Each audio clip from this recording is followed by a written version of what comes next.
Have you ever met someone who looked at you really looked like they knew something about you that even you had forgotten? Not like a déjà vu? Not like a coincidence. I'm talking about a gaze that sinks through your skin, peels back the layers of who you think you are, and whispers a truth you were never meant to remember.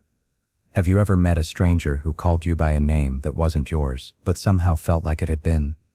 And I wish to God I could say I walked away, unchanged, that it was just another strange patient in another strange place. But I've been carrying this inside me for almost 6 years now. I've tried to forget, I've tried to convince myself I imagined it, but he still visits me not in dreams.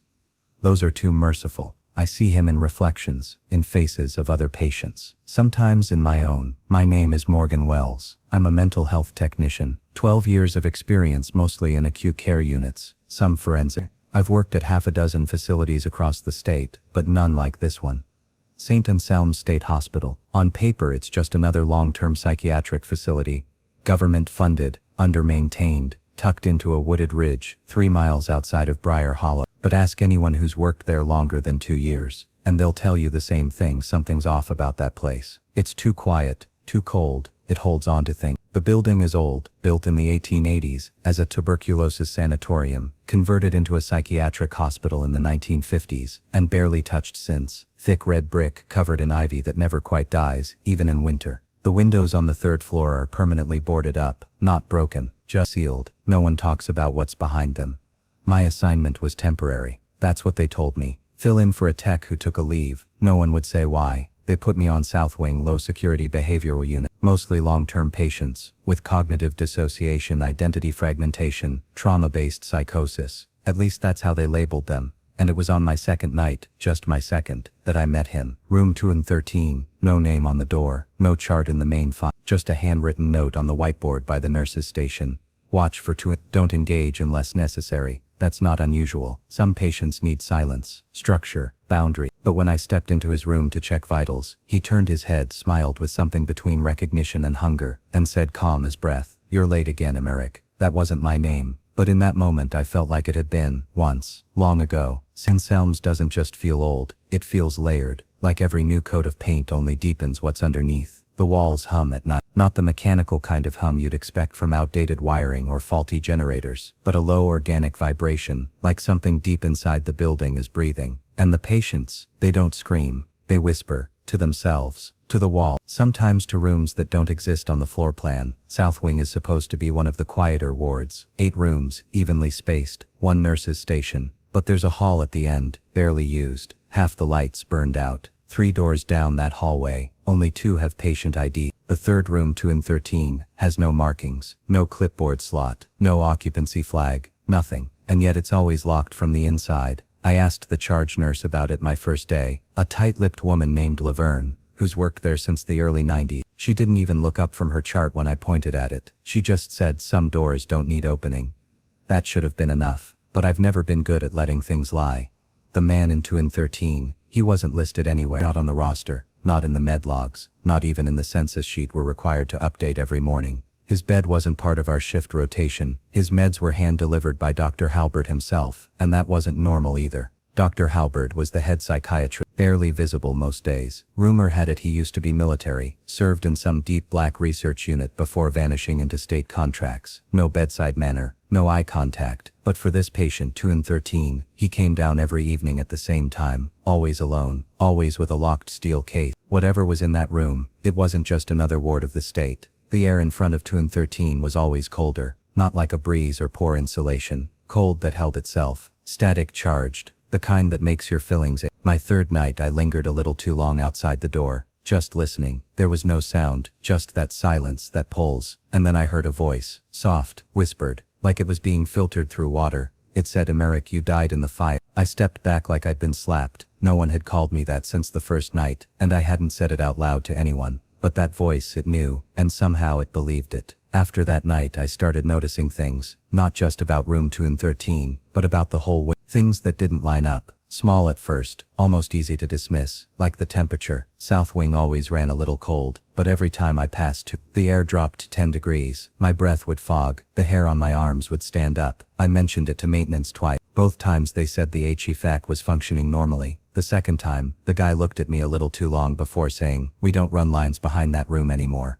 I asked why. He just said it eats power. Eats. Another time, the intercom on the nurse's station crackled to life on its own. Dead channel. No outgoing page, just white noise. I turned it off. A few minutes later it clicked on again. This time, a single word came through.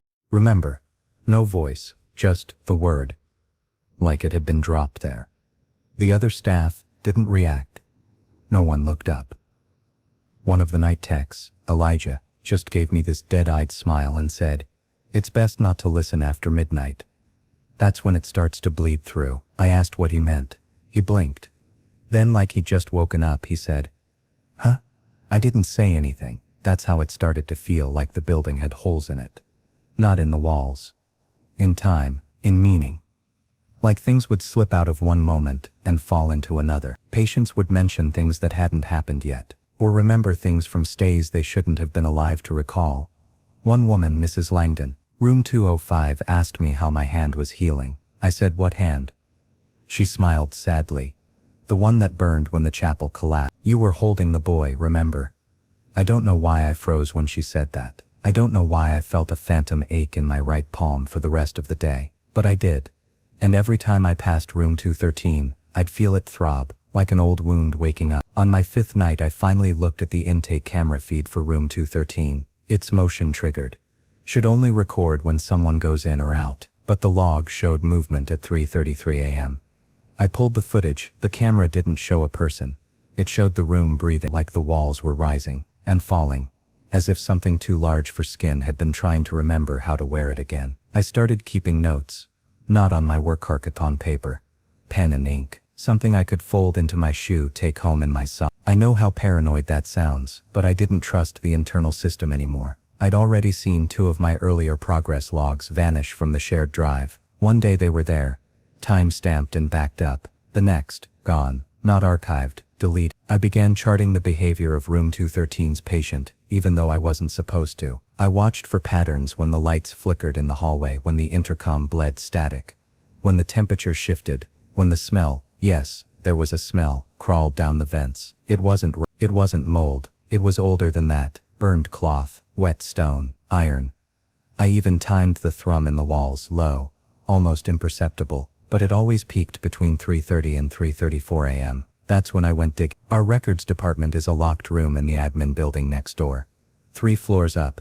Badge access only. I waited until shift change, borrowed a spare keycard from an unguarded desk, and slipped in. I searched 213, nothing. Then I searched by hallway west-south wing room index. Again, room 213 was listed as decommissioned, not occupied, not viable. No medical assignment, no active file.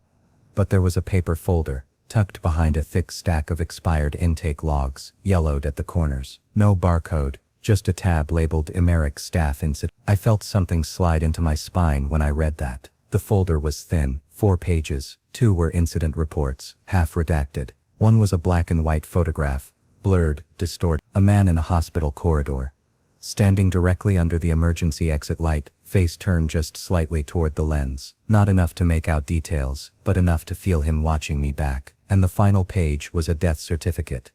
Emeric Lang, Staff ID Gen 3, Rel Chaplain. Date of death October 31st, 1958. Cause asphyxiation due to smoke inhalation during chapel fire. But that wasn't possible. Because that was my face. My bone structure. My eyes. Me, in another life, another skin. I staggered back, and I heard a voice behind me. In a whisper I felt in my jawbone. "I told you you'd come back." But when I turned around, the records room was empty. I didn't go home after that. I walked around the admin building for over an hour, trying to feel the world under my feet, trying to convince myself I hadn't imagined it. My name, my face, that death certificate. But every time I closed my eyes I saw the fire reflected in the grain of that old black and white photo. I saw myself not just looking back, but waiting. The next day I confronted Laverne. She was behind the nurse's station, signing off on med passes, like nothing was wrong, like she hadn't spent the last 20 years walking past a dead man's room every single shift. I didn't accuse, I just said room 213 is active. She froze, didn't look at me, didn't blink, just pressed her pen harder into the paper, until the tip snapped and left a black smear across the form. I know what I saw, I said. I found the file. For a long time she didn't say anything. Then without raising her voice, she asked, "Did he call you by name?" I nodded. She looked up at me then. Her face was pale, but not with fear, with recognition, like a priest seeing a ghost step into church. "You should transfer," she said quietly. "You still can, they'll approve it. No one will ask why." I asked her how long she'd known. She took a deep breath. "He called me by my mother's name. First day I started here, said she used to sneak him biscuits from the kitchen. She died in 1984, I was 17. I asked why she never reported it. Her eyes glassed over but her voice stayed steady. "Because no one ever does. We all think we'll be the one to fix it, prove it, contain it. But he's older than this place, older than the record. He doesn't just know us. He remembers us, from before." "Before what?" I asked. She looked away. "Before we came back." I asked her what he was. Her voice cracked then just slightly. "He's the last thought we have before the fire. The breath that didn't escape. The guilt we didn't confess." Then she turned and walked away, just like that. Like she'd said too much. But on the med cart, she left me something. A folded note, tucked under the vitals clipboard. 4 words, written in ink that had smeared from the pressure of her fingers. "He's not the only one." The note haunted me.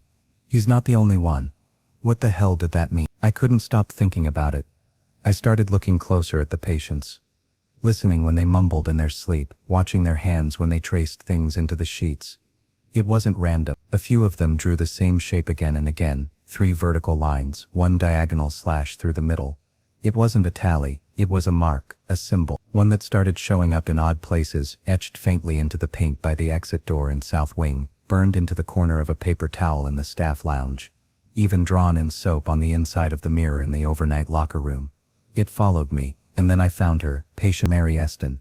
A soft-spoken woman in her 60s who mostly stayed curled up in her bed, whispering lullabies to herself. She wasn't in my rotation, but one night I was covering another tech's meds when she grabbed my wrist mid-dose and said, "You shouldn't have left him in the cellar." I froze. She looked right into me with eyes that didn't blink. "You made a promise, Emeric. You said you'd come back, you left him in the dark." I asked her who she meant.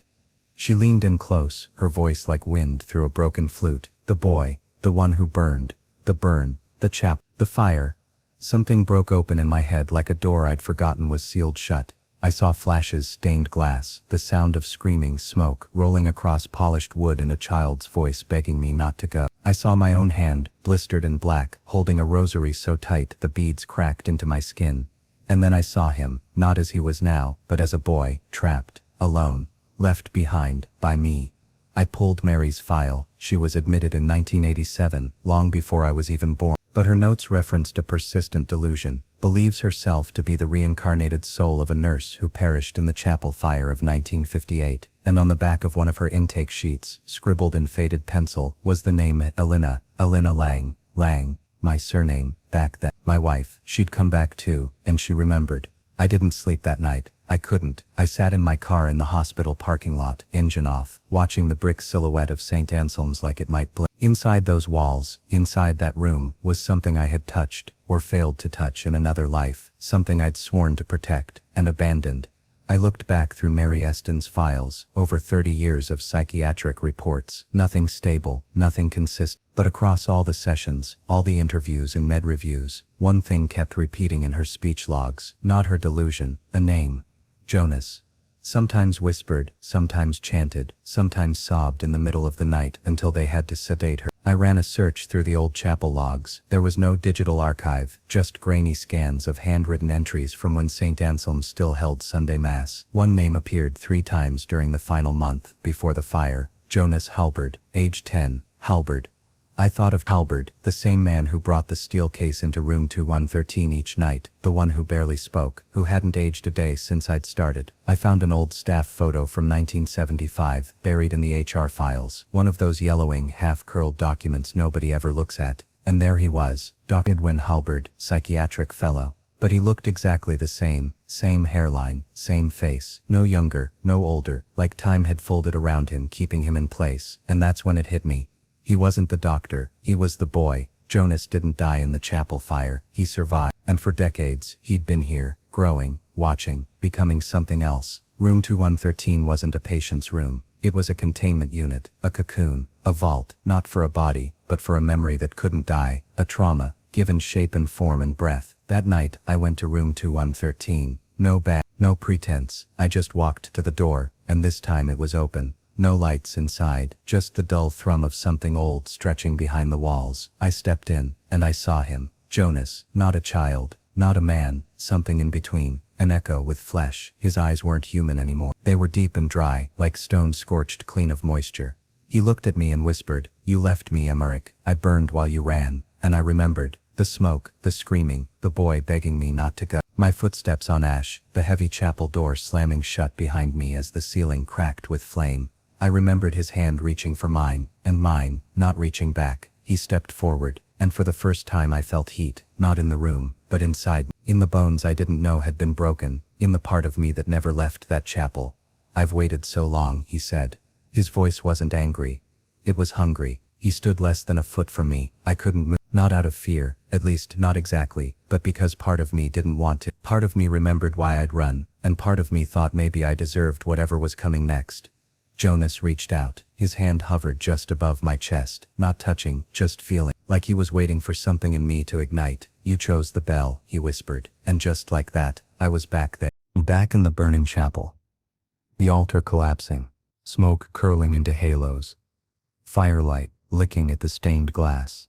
And that sound, the iron bell that hung above the apse, the one I rang for the daily prayer. In that final moment, I'd had a choice: pull the child free, or ring the bell to alert the compound. I chose the bell. He burned. Jonas lowered his hand. The skin along his arm shifted, peeled, shimmered. Beneath it, not muscle, not bone, but something charred and hollow, like a kiln with memory, like his form was only ever a container for what he remembered. "I became what you left behind," he said. That sound, that failure.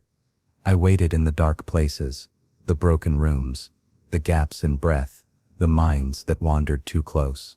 "You were always supposed to come back. You made a promise." My throat tightened. I couldn't speak. I didn't even know what I would say if I could. He tilted his head. "You don't know what I am." I shook my head. He smiled. Something stretched, and deeply wrong. "I'm not a ghost. Not a demon. I'm the pattern, the shape your guilt takes. Every time the fire repeats, I come closer. Each new cycle, the people remember, the lives return, the walls breathe a little more." I stumbled backward, feeling heat ripple beneath my skin. Not from him, from me. The room shimmered. The walls pulsed like lungs. Flames danced behind the old mirror, and in the corner, beneath a blackened crucifix, the boy, the real Jonas, stood, small, ash-streaked, crying. "I waited for you," he said. I dropped to my knees. "I'm sorry." But even as I said it, I knew it wasn't enough. This wasn't about apology, it was about completion. Jonas stepped behind me. "You brought it back with you," he whispered. "The fire never ended. You just closed your eyes." The floor cracked. A low, vibrating sound like iron tearing from wood, and then I felt it. His breath, hot and ancient, fill my lungs, not just the air around me. Inside me, the pattern had chosen its vessel. I don't know how I made it out of that room. Maybe I didn't. Maybe I'm still there, kneeling on burned tile, whispering things into the dark, but my body moved. My feet found the hallway. The lights above flickered like old candles being tested by wind. I staggered into the break room, sat on the floor. My hands wouldn't stop shaking. My mouth tasted like soot. There were marks on my chest, faint, dark, as if something pressed through me. Not bruises, not burns, just imprints, like hands from the inside. I looked at the clock, 3:33 a.m., the hour it always happened. The vents began to hum. The smell, stone, fire, rust, poured through the ceiling, and from every corner of the building, the same word began to echo, not loudly, just enough. "Emeric." I ran to the nurse's station. Laverne was already there, pale, eyes wide, staring down the corridor like she knew what was coming. She didn't even ask what I saw. "Room 2213 is open," I said. She nodded slowly. "I told them not to seal it. I told them it would bleed through again if we didn't finish it properly. But they don't listen. They never listen. They just cycle the staff. and burn the records, and hope the pattern resets. What pattern? She turned her gaze on me, and for the first time I saw her for who she was, not just a nurse, a witness, someone who'd survived one cycle too many. You bring the fire, she whispered, and he brings the memory. You die, and you're reborn, and the guilt brings you back here, again and again, until someone stays. That's when I saw the folder in her hand. Not a report, not a chart. A death record. Mine, dated tonight. No, I said, I'm still here. She shook her head. You think the fire was the end. The fire was just the beginning. You were supposed to die in that chapel, Emeric. With him, you broke the circle. That's why it keeps pulling you back. I backed away. My skin burned, not from heat, from remembrance, like every nerve in my body was being rewritten. You have to finish it, she said. How? I asked, my voice barely a whisper. You have to stay this time. Something thundered in the distance, then silence. The overhead lights in South Wing shut off. One by one, 213's door stood open. A glow pulsed from inside, and I realized, this wasn't a room, it was a wound, a gash left open in the skin of the building. A place where time and memory collapsed into each other. Jonas had passed the fire into me. Now I was the vessel, and I was the one who had to close it, even if it meant not walking out. I stepped into room 213 for the last time. No bat, no clipboard, no mask of duty to hide behind. The air was different now. Not hot, not cold, just thick, like breath, inside a sealed crypt. The light that pulsed from the walls wasn't electric, it was flame without fire, memory made visible, and inside it stood Jonas, but not as the twisted echo from before. This time he was the boy, small, fragile, whole. He didn't speak. He just looked at me like a question that had waited too long for an answer. And I finally understood. He wasn't the curse. He was the witness. I was the wound. All those years, all those lives, running, denying, being reborn under new names. Morgan, Emeric, whatever came next, but always pulled back to this place, this moment, because I'd never stayed. I never let the fire take me. I left him to carry it. I knelt down. My knees hit the blackened floor like I was in the chapel again. My voice cracked. I remember now. Jonas stepped closer. Eyes wide, hopeful. I left you in the dark. I rang the bell. I thought saving others meant choosing them over you. I thought. He raised a finger, placed it to my lips. No more apologies. Only choice. I opened my arms. The flame rose not around me, but through me. Not heat, release. My lungs filled with smoke that didn't choke. My skin cracked without pain, and behind me, I felt the walls exhale one final time. Jonas stepped into me not as a spirit, not as a possession, but as a memory returning home, and I held him. The room dimmed. The pulsing stopped. The door creaked slowly closed, but not from hinges, from completion. When I woke up I was lying in the hallway outside room 20. Laverne stood over me, eyes wet. She didn't ask what happened. She just said, "It's done, isn't it?" I nodded. I couldn't speak. My voice was buried somewhere in the ash of who I'd been. The room was sealed. No handle, no door frame. Just smooth wall, as if it had never been there at all. I submitted my resignation the next morning.